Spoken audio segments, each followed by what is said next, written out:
All right, welcome everyone.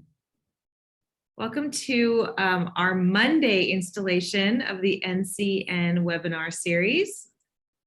So great to see everyone. I'm Kristen Wagner. I'm a program director for the Native CDFI network. It's good to see some new faces here today and some others who have joined us on a regular basis. Go ahead and come on in. As we wait for folks to join us today, as I always like to say, this is such a great place for networking since we are a network, get to know one another and connect with one another. So as you're joining us, please feel free to put your name and any contact information you want to share into the chat so we know who you are and how we can connect with you. So welcome to the few folks who have joined. Again, my name is Kristen Wagner. I'm the NCN program director. Please let us know who you are. Join us in the chat and share your name and your contact information. We're really excited to have you here for our Monday installation of our typical Thursday webinar series for our network members and supporters. So good to see you. All right, well today, also just a quick note, we are recording the session, so just be aware of that, and also know that we will send out this recording. We'll post it on our website following the session so that you can have access or share it out to other folks you think might be interested in this information. So you will be able to have access to the recording once we finish up. So I'm really excited today to have a team from the SBA with us today. So Jackson Brasi is here with us. You probably are familiar with Jackson. He worked with the Native CDFI network prior to joining the SBA as their Assistant Administrator for Native American Affairs. So he is with us today with his team from the SBA, and they are going to share with us some really great information for Native CDFIs related to the Community Advantage pilot loan program that is now it's been updated, and they're taking applications, and there's a lot of great new opportunities for CDFIs to take advantage of with that program, particularly in Indian country. So we're excited to have Jackson and his team here with us today. So with that, Jackson, I'm going to let you take it from here. Awesome. Well, thank you for that introduction, Kristen. So we say it in Navajo. And yeah, really happy to be here, really happy to be back with the Native CDFI Network family, and really happy to be joined by an incredible SBA that I think really cares about, listens, and is committed to equity and doing the right thing when it comes to all different marginalized groups, but particularly Native people. And I just quickly, I think when I was working with the Native CDFI network, we ran into some challenges sometimes around interaction with the Small Business Administration, particularly. And the big one was when the PPP, Paycheck Protection Program, was rolled out. And there was a lot of uncertainty, and there was money that was set aside for CDFIs. However, we didn't have, the majority of our Native CDFIs were not connected to the SBA programs. And then when we tried to get them connected, there were some challenges and there were some barriers. I'm really happy that my boss, Administrator Isabella Guzman, is committed to making some changes here. And she unveiled something we're calling the Tribal Lending Initiative, where our office and our Office of Capital Access joined together to look at the programs that we have and make sure that Native entrepreneurs and Native American lenders are able to utilize these incredible programs. So I think with that, I want to say again, big thanks to NCN, Kristen, Pete, good to see you. Thank you for your leadership for NCN, and Ian and everyone else. I want to introduce quickly Genevieve Borgeson, who's on our team Office of Native American Affairs. She comes to us by the way of the White House Council of Native American Affairs and the Department of Interior, and she's a member of the Comanche Nation of Oklahoma. Genevieve, you want to come off and say a quick hi? Yeah, good afternoon, everyone. My name is Genevieve Borgeson, and I'm the Special Assistant in the Office of Native American Affairs. So I work directly under Jackson, our Associate Administrator. As he mentioned, I'm enrolled with the Comanche Nation out of Oklahoma and was born and raised in New Mexico. I'm fairly new to SBA. I just started earlier this year, but as Jackson discussed, I've been with the federal government for about 6 years with the Department of Interior and most recently with the White House Council on Native American Affairs. So I'm just very happy to be here with you all and hear your feedback and your experiences. And I will hand it back to Jackson. Well, thanks, Genevieve. And we're also joined by Veronica Puchin from the SBA. And she is incredible to work with and very sharp. She works with the Office of Capital Access and has been the spearhead and the leader when it comes to reevaluating and looking at the Community Advantage Program, which we're going to talk about. And you all received a copy of the PowerPoint in advance, but she has looked at this program, re-envisioned it, updated it to make sure that mission lenders like Native CDFIs are able to access this great product. And what we want to do is, one, go over some Q&A, get real questions answered in live time, is so that you're able to take advantage. Again, the program, I think, is important that we have Native CDFIs here, and important that Native CDFI networks leading the way here, because there is a significant amount of demand from other CDFIs to get in line and get this program. And so the sooner that we get Native CDFIs in line to take advantage of this, the sooner that we're able to connect entrepreneurs. So again, really fortunate to be working with Veronica and have her a part of the team, and really making sure that we push this forward and make sure that Native CDFIs are included and participate. So Veronica, I'm going to hand it over to you. Great, thank you all. Glad that we could be connected here. Thank you, Kristen, for bringing the group together and making those slides available for everyone. What we'll do is we'll dive into the Community Advantage Program.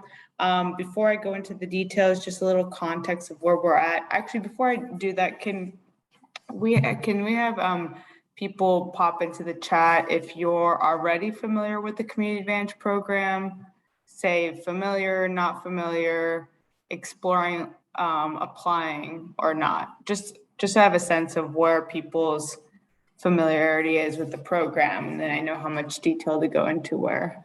So if people can write that into the chat box, if you've not familiar. Okay.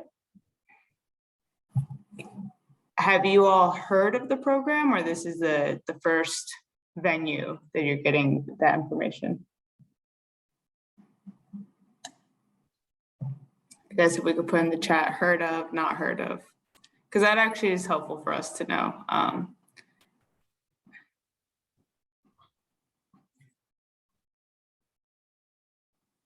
Cool.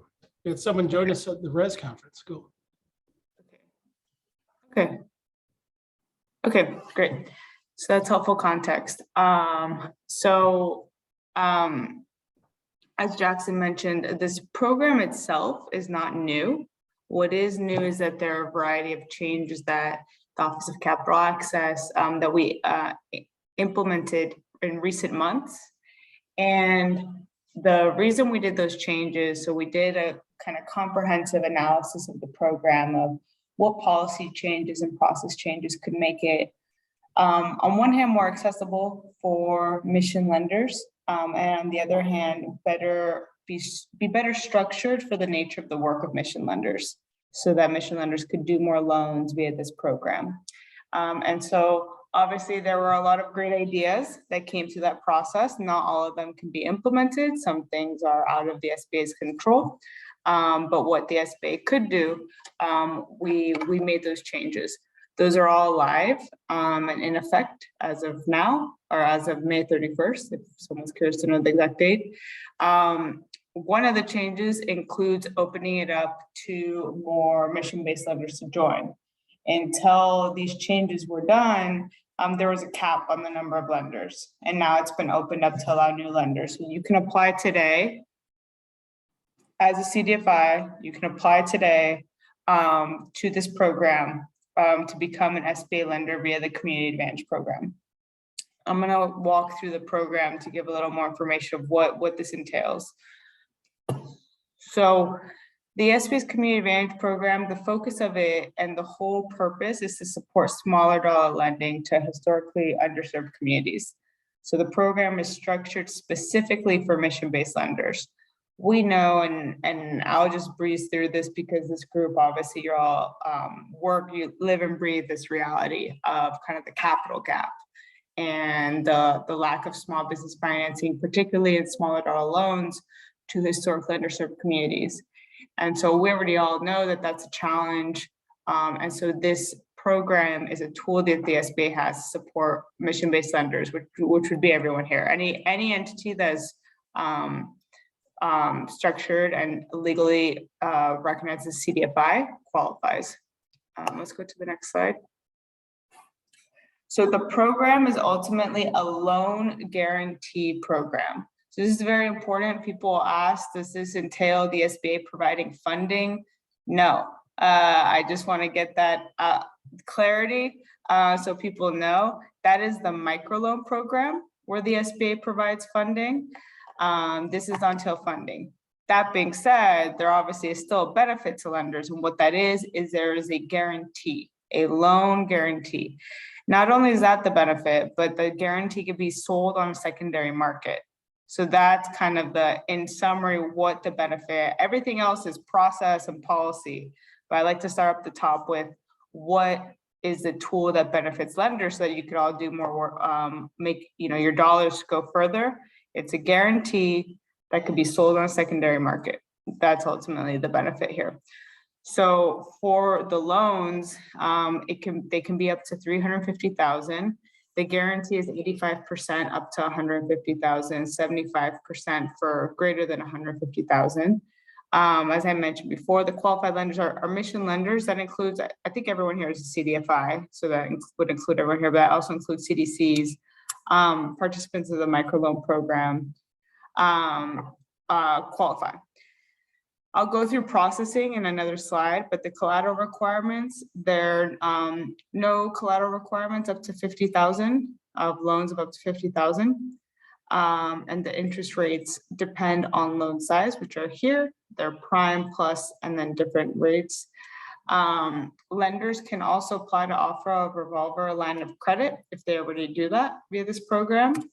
And lenders get to choose their processing fees up to a certain max. Let's go to the next slide. So the SBA guaranteed secondary market, that's a critical component of this program. You get that guarantee on a loan and you can sell the guarantee portion of the loan on the SBA secondary market. If you pursue a revolving line of credit via this program, that can't be sold on this market. I'm just doing a high level overview of the program. So these materials were made, but that link there can offer more details. Jackson, I think we can see your screen. There you go. So let's go to the next slide. So just some requirements. As mentioned, the program is structured to support mission-based lenders doing lending to historically underserved communities. So a requirement for this is that a community advantage lender must make at least 60% of their total number of loans to underserved markets to be eligible. The definition of underserved is here. It's businesses located in low to moderate income communities, empowerment zones, opportunity zones, rural areas. Those are the definition of underserved. New businesses that are 51% or more owned by veterans, and businesses where more than 50% of the full-time workforce is low income. So that's a requirement. Let's go to the next slide. So This piece is more relevant for current community advantage lenders, but for this group, just so you have a sense, some of the changes we made, I'll go through them in an upcoming slide, but we made policy changes and we also made processing changes with the goal of, we've gotten feedback that participating in federal programs can be quite burdensome for CDFIs and require quite a significant amount of resources. And we know CDFIs are not abundant in resources all the time and capacity, and trying to do the best you can to be working with the small business owners that you're working with. And so we made a fair amount of processing changes to try to reduce the processing burden on a lender who participates in this program. One of those changes is granting delegated authority to all lenders, new lenders who join this program. So if you apply for this program and you're accepting this program, you'll be granted delegated authority. That means having delegated authority means that you can process, close, service, liquidate, all the steps with SBA guaranteed loans without receiving SBA approval or review. You would have had your process approved at the beginning as a lender, and you can just complete your lending processes without having the SBA review each one. So that's an example of reducing a processing burden. Let's go to the next slide. Let's go to the next slide. This is for existing CA lenders. So this highlights what I just went through was explaining the program as it is today, since this group is all new to the program. These are changes that were made to reflect the program as it is today. And so the maximum amount was increased to $350,000. It used to be $250,000. The delegated authority piece that I just went through is new. The lending and underwriting criteria, a change done there is that now the Community Advantage program allows lenders to underwrite in accordance with their own policies that they apply to similarly sized commercial loans, including using credit alternatives. So if you as a lender do loan or lend, let's say $50,000 on a recurring basis to a small business owner who doesn't meet a minimum credit score requirement, but you have a process in place to do a cash flow analysis, let's say, instead of the minimum credit score, that will be approved now. So now you can just do what your process is for underwriting. That's your tried and true process that you already know with your lenders. Before, you had to have your borrowers meet a liquid minimum credit score from the SBA. That is no longer the case. You can use the SBA score if you'd like as an initial filter, and that will, you can use that, but then if the borrower doesn't pass that, you can use your own process to still work with that borrower. And the SBA will still honor the guarantee, assuming you followed your tried and true process. Another item is that the criminal background requirements were removed. So before, lenders were required to ask criminal background questions. This has been removed. This is no longer a requirement. The unsecured amount was increased. It used to be $25,000, now it's $50,000. Hazard insurance requirements were streamlined. So this is another example of just a lot of processing changes that were and continue actually to be made to make that smoother for lenders. So you can now use your own hazard insurance policy that you do. Beforehand, you had to follow an additional SBA process. The interest rates and the fees were adjusted. We allow lenders to make a revolving line of credit. This was not permitted before via the program, and affiliation requirements have been modified. Let's go to the next slide. Yep. So oversight, so that's when you're getting the exam done by SBA. So this is another area that we got feedback that there's obviously this balance. The SBA and the federal government obviously needs to have controls in place as a vested financial stakeholder in this with providing the guarantee. At the same time, we don't want that process for controls to produce an unnecessary burden on CDFIs and or not reflect the nature of the work of CDFIs. So we made a variety of adjustments. One of them was we modified the Paris scoring model. So that was a score that it used to be the same scoring method for traditional lenders with the SBA versus mission lenders. We have adjusted that score to be a separate score for mission lender CDFIs. We've identified a community advantage peer group. So if you join this program, you'll be evaluated based off of your performance relative to other mission lenders, not relative to other traditional lenders. We've developed a plan and are training the field to be able to support community advantage lenders. So if you participate in this program, you'll get high touch support from your local field office.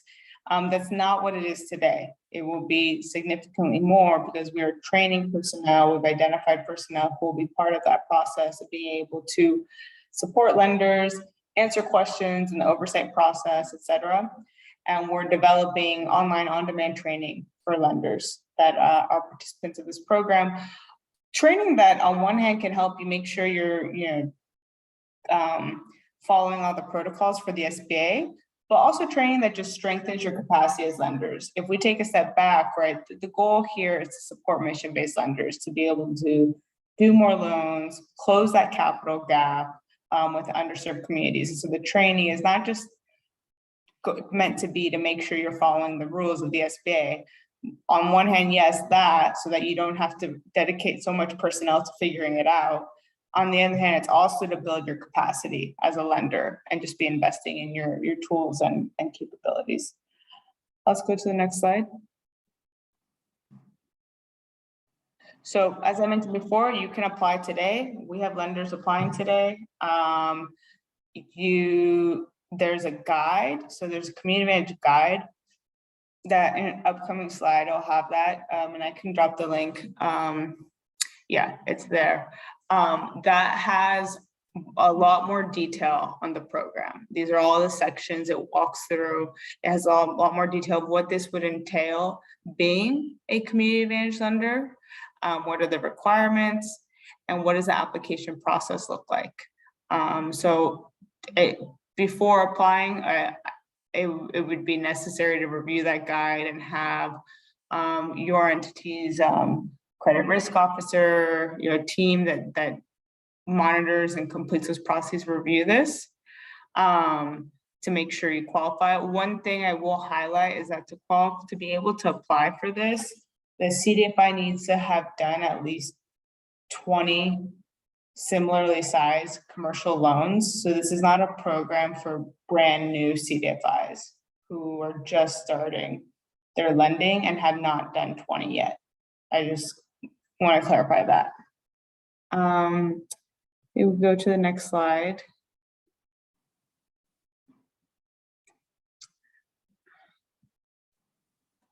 Or is that it? Yeah, sorry, that's it. So we can now do Q&A. Kristen's already on it with the participant guide link. Thank you. So that's great. And yeah, why don't we want to leave plenty of time for Q&A? If I don't know the answer, we can obviously note the question and I can connect with the team. But let's see questions and or reactions of if you think this could be a program for your CDFI entity. Yeah, we have a small enough group, so if you do have a question or a comment, please feel free to just unmute yourself and join us in conversation.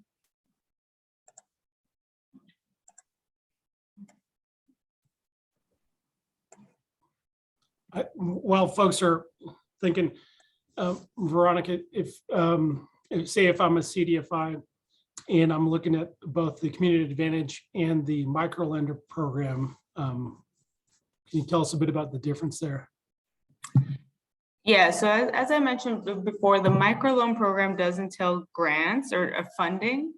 So you get funding, whereas a community advantage program is a loan guarantee that could be sold on the secondary market. In all reality, the microloan program is limited in terms of how many entities can apply. And there's not copious amount of open slots, as what I would say. So it's not the same in terms of the ability for additional lender participation, whereas the Community Advantage program has just opened up its applications to try to include more lenders as part of the SBA lender network. I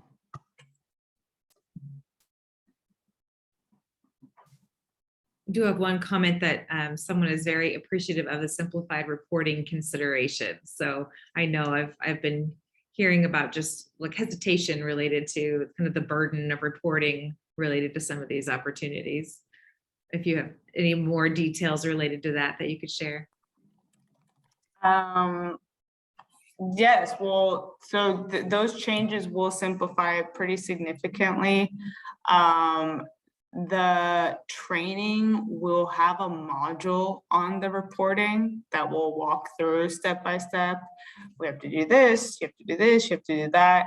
And so the goal is to have more transparency and reduce the amount of time and resources your team is dedicating to figuring out what do we need to do. And it's just a matter of here's a clear checklist, here's what we need to do.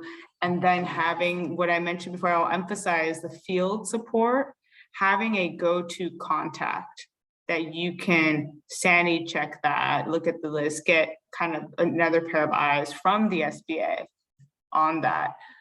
So that in an ideal world, it's full transparency. And when you're submitting anything for review, you're not submitting it thinking, okay, here goes nothing. We hope we got it right? Like ideally, we've had that, we feel good about this. And then number one, number two, there's kind of what I was saying before earlier about capacity building with the field's involvement. We're structuring the oversight feedback to, on one hand, of course, if you didn't follow protocol, that needs to be addressed. It is SBA's responsibility to do that.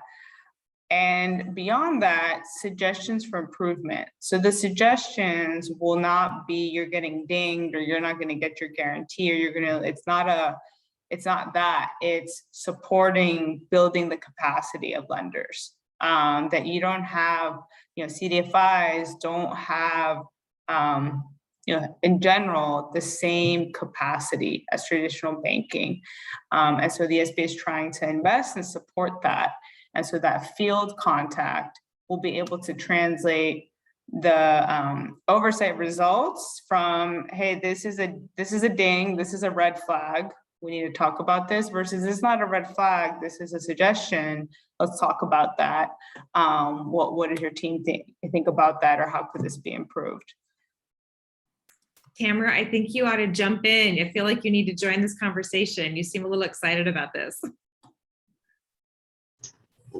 Thank you for that. Sorry, I'm not on camera today. I just think it's the reporting can be cumbersome and confusing. And it seems like there are so many tutorials and even YouTube videos for all of the different reporting, the entities that we need to report to. However, trying to find a person to be able to connect with and talk through particulars is a daunting challenge. So I really do appreciate hearing that there's going to be somebody that we can reach out to.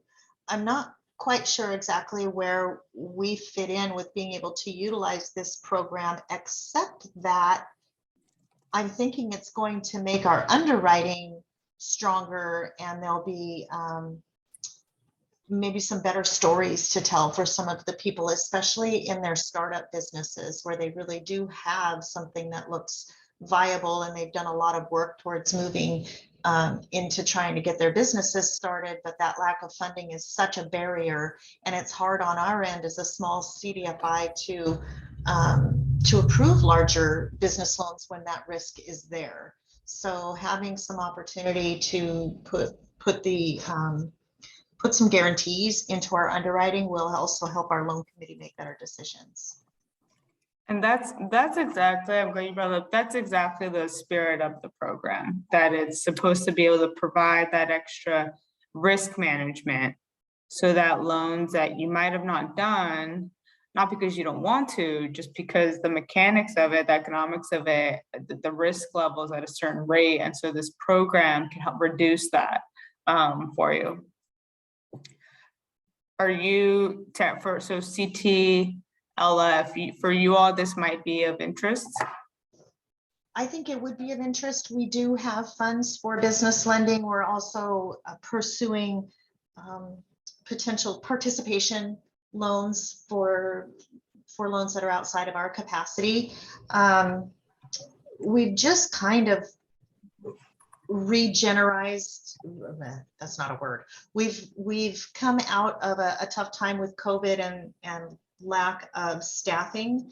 And so, you know, out of sight, out of mind, when people don't know we're here, then we don't get the inquiries. So this is just another added benefit of working with the Chehalis Tribal Loan Fund, whether it's a Chehalis Tribal member or a surrounding community member, to be able to show that we have the capacity and the interest in helping small business owners. If that makes sense. Mm-hmm. I don't know if that makes sense. Okay, yes, and that, and part of this is, you know, being a community advantage lender is essentially being an SBA lender, right? The community advantage program is obviously part of the SBA. You don't, like, that's to the extent that it's useful to the borrower to know that. Ultimately, the borrower is still going through you and being lent to by your entity, serviced by your entity. The SBA is just a behind the scenes support kind of risk management tool with the guarantee. But your entity is ultimately the face and the relationship with the borrower. None of that changes, nor does it need to change for this. I see we have a question. And I think, though, that having that relationship with the SBA lends credibility to our organization, especially since we're so small and so many people don't even know about us. And so if they are, especially a non-tribal member who's not familiar with the Chehalis Tribal Loan Fund, is kind of hesitant about doing business with us, when maybe they could go to another financial entity, but it's a mutual benefit to work with Chehalis Tribal Loan Fund. So I think that just knowing that we are participating in programs like this does give us credibility. Great. That sounds great. Well, we can be in touch about an application. I see some other questions. And question about those that are close to reaching that 20 commercial loan threshold, maybe even within the next several months, not quite there. This is not, the application is rolling, so you can still apply in a few months or 6 months. It's a pilot program of 2 years. So the reason that I emphasize if you are ready to apply today is because it's rolling. And so ultimately the SBA has capacity to only take certain tranches per sets of months. If there's a flood of applications, you know, that will be that, but it's rolling. There's not this cap that if you come in 6 months from now, the program window to apply closed. So you can apply then. Another question, most reservations are hub zones. So I wonder if that means trust land is included in community advantage without a waiver of sovereign immunity. Interesting question. So the hub zones, yes. And I think this is a question for me to take back. Because ultimately, to do the loan, one of the eligibility, you still have to follow SBA eligibility requirements. And one of those requirements is the 4506T tax verification. And my understanding is that sometimes does and sometimes doesn't work with full sovereign immunity. I don't know. I think Kay Allen, if you want to jump in, but I think I need to clarify that, but I don't know if you have other thoughts to share. Hi, Veronica. Hi, Jackson. This is Karen Allen. Hi there. I'm the Senior Area Manager for Northern Arizona from the Arizona District Office out of the field. And we get inquiries from reservation businesses quite often, and the issue that I asked about does come up. And with the changes in Community Advantage, we were very interested to see if that might be looked at. The 4506T was often used in the COVID EIDL program for folks who were domiciled on trust lands, AKA within reservation communities. And I know it's a different set of underwriting requirements, but those loans were able to be made. So it's just a question that basically perennially comes up for us in the field. And we haven't, thus far, the answer has been it's not possible. But I didn't know if it was now being evaluated or is now a possibility, or I'm just interested in the feedback. Yeah, we could look into that. Great, thank you.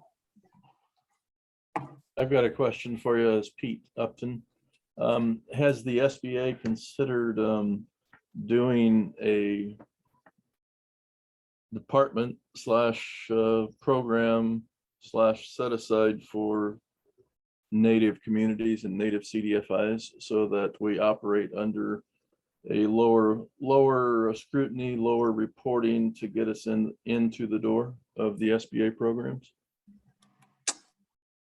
In terms of lower reporting or scrutiny, that is not something that the SBA has been exploring, because the reporting process requirements, the changes that we went through and that we're doing right now for Community Advantage are pretty significant. They're pretty significant reduction in the reporting burden on lenders, which we think is a positive thing. The SBA ultimately does have certain requirements, statutory and regulatory, of how the SBA utilizes subsidy ultimately, number one, and number two, kind of fraud controls, eligibility controls to make sure small businesses, there's a variety of kind of eligibility tests. So I'm just giving a little more context behind the reporting that has been maintained and controls that have been maintained. But these changes that are being done for Community Advantage are pretty significant reduction. And that's meant to be for all mission lenders, which would include Native CDFIs that participate in the program. Yeah, the only reason I mentioned that is sometimes the Native communities, just like we were talking about there with from Miss Ellen from Arizona, Northern Arizona, the requirements and the transactions sometimes in Indian country are a little bit different, and it would just be nice to have, just like the NACA program with the U.S. Treasury, the CDFI fund. It would be nice to have that program that is just for Native CDFIs / Native communities. Okay, I think, yeah, so I understand your question more. It's less about reducing reporting. It's more about having something that can be harmonized with the nature of the transactions for Native businesses on tribal territory. Is that correct? And the reporting. Okay. Okay.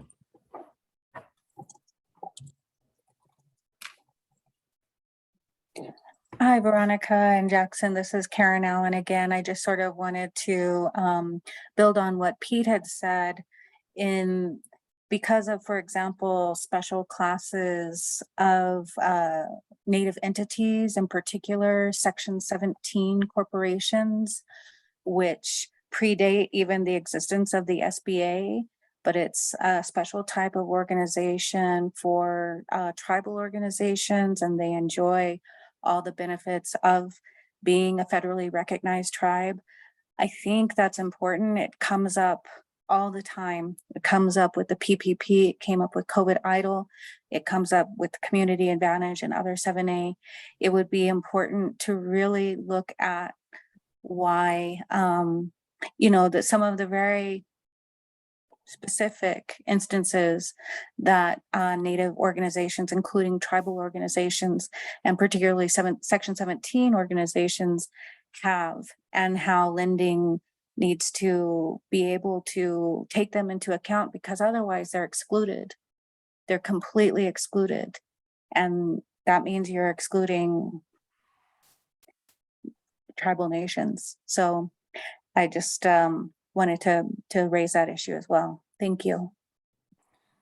Thank you. Yeah, and we can, I think Ray Jackson should, we've done some, and maybe Pete, this gets at one of your questions. There are general capital needs or capital gaps that the SBA is aware of with historically underserved communities.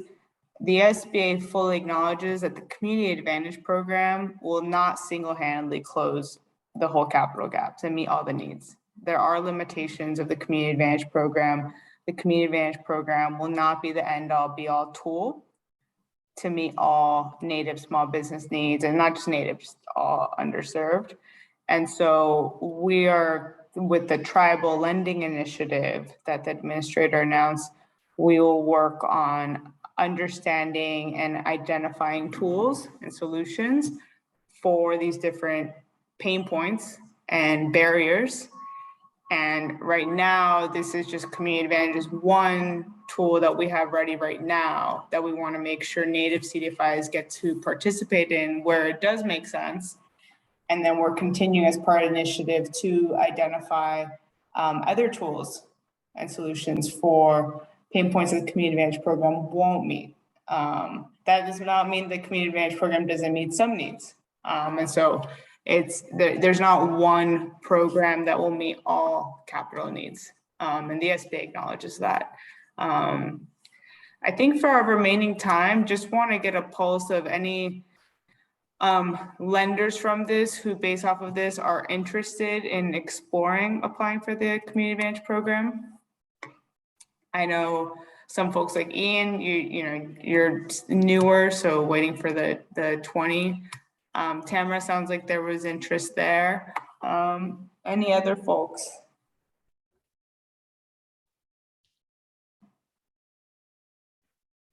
And then if not, actually it'd be helpful to know why not, because to the points raised, that helps us understand, like we're saying, future tools, future solutions. Yeah, good point, Veronica. I'm definitely interested in hearing, I guess, also why not. So Stephen, you there? I'm gonna call on you.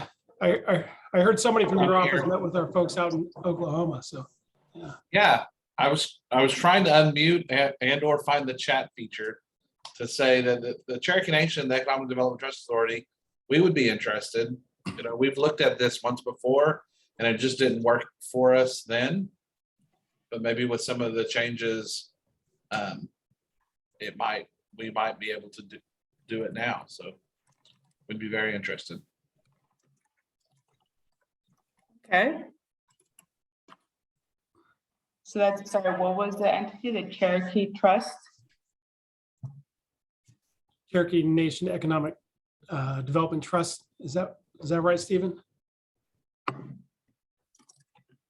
Yeah, I was typing it. It's the Cherokee Nation Economic Development Trust Authority. I'll put it in the chat. Okay. Cool. Sounds great. Any other folks? And again, if it's a no, that's still helpful for us to know.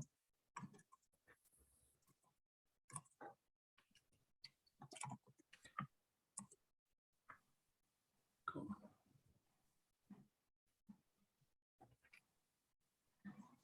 Ian, is your point on those who wouldn't yet qualify is because of the number, the 20 commercial loans? Yeah, and I think part of this is going to be part and parcel with CDFIs that may be an emerging phase and are going to be, that might be in the certification pipeline, but they haven't gotten to that stage yet. Because lots of times from my interactions with CDFI leaders that are in that boat is that a lot of the stuff goes hand in hand, right? They're not yet certified, so they can't qualify for some of these programs, and then other instances they don't have that lending experience or that portfolio size yet to qualify. And so just the fact that it's rolling is great because it means that we can continue to plug people in as they hit that 20 commercial loan threshold. And I think that's Got it. definitely something we'll want to make sure they understand. Okay, that's helpful. That's helpful.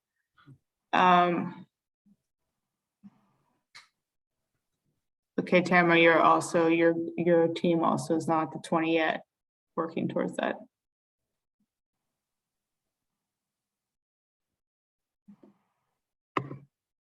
Okay. Any other folks?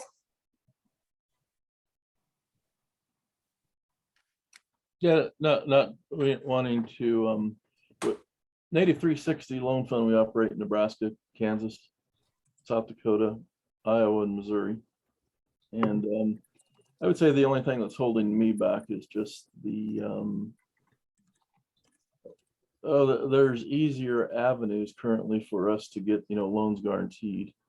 And then my question is, I know that you had like a minimum requirement of insurance based upon, or not insurance, interest based upon the loan size. Those are mandatory, The 6% over the Wall Street Journal. that's the maximum. Okay, that's the maximum, okay.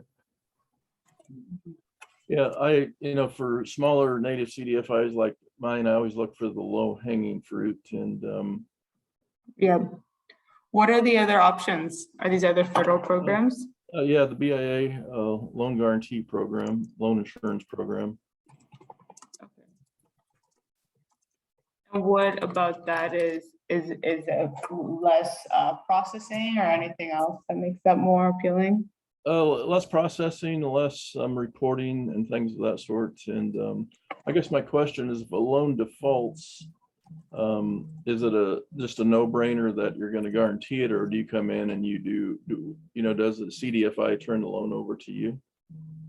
And then there's a process to submit for a guarantee, but if you followed all the policies that you usually do for similar size loans, you'd get the guarantee.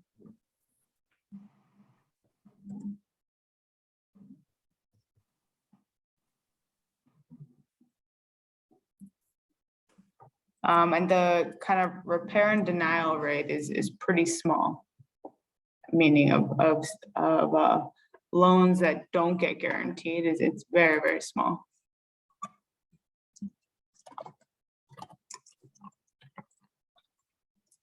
Okay.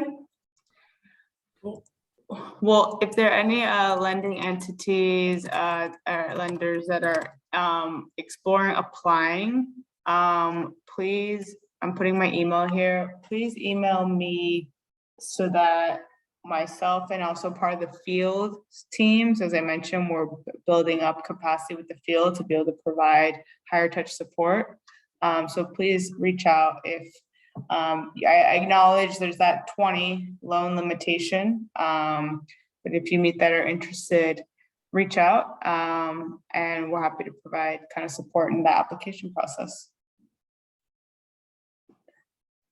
Thank you so much, Veronica and Jackson. And I know Genevieve, you've been quiet on the team, but I know you're part of the team here. So thanks so much for joining us today and sharing that information. Did you have some last comments, Jackson? No, I'm just really happy to be here with folks, and big thanks to the Native CDFI Network. Yeah, keep up the great work, and big thanks to Veronica and Genevieve. Absolutely. Thank you so much. And just a reminder, we'll have this available on our website. So if you didn't get all your questions answered or you had to step away for a minute, you'll be able to review it again and take a look at those slides. So thank you again to your team, and hopefully we'll be in touch again soon. Thanks. Thank you, Kristen. Thanks. Thanks.